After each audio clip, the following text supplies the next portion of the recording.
Because part of my family is French. I go to France a lot. I speak French. I have since I've been a little child. And I remember once, years ago, having this little epiphany moment, speaking to a friend of mine. I went as a visiting professor to the University of Paris. It's a big university, has several units in Paris. University number 1, they're numbered 1 to 10 or 12.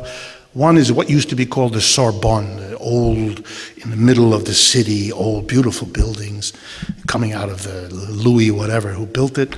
So I taught there, and I got to know some of the professors. I sat down with the one who had invited me, and we kind of compared notes about his salary and kind of how he lived and what he got. And so let me tell you, he get about the same salary I did. So we had the same amount of money, more or less, except the following things.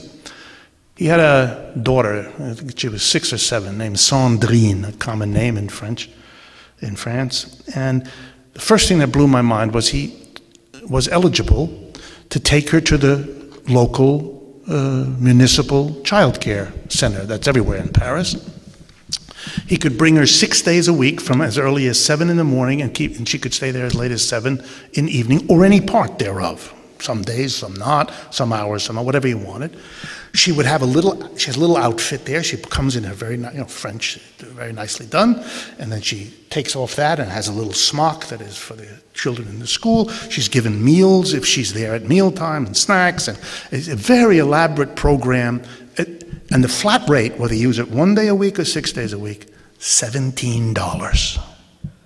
So the first thing I realized, he gets the same salary as me, but he does not. And then I got the other part, the university. It didn't cost anything, nothing. $100 a year, or $100 a semester, I don't remember, fees, but nothing.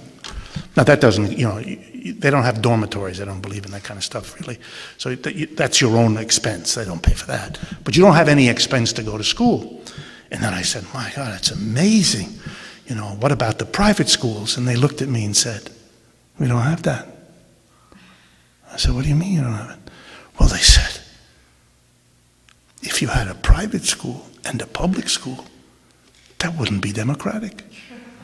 The rich people would all go to the private school, and everybody else would be dumb. So we don't. Do you have that in America? And I told them, yeah, we do. And I come from the private one. Very expensive. It was a revelation. This was a very worldly guy who knew, but he didn't know that. Just like Americans don't know what I just told you either. They don't know that, and this is common in Europe.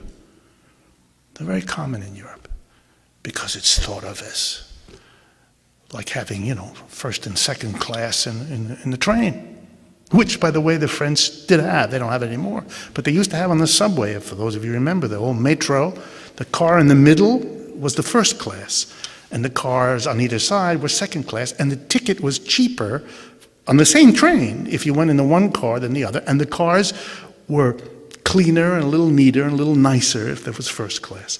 But then with this in the 1960s, with part of the great 1960s uprising, they got rid of that because the population said, no more of that.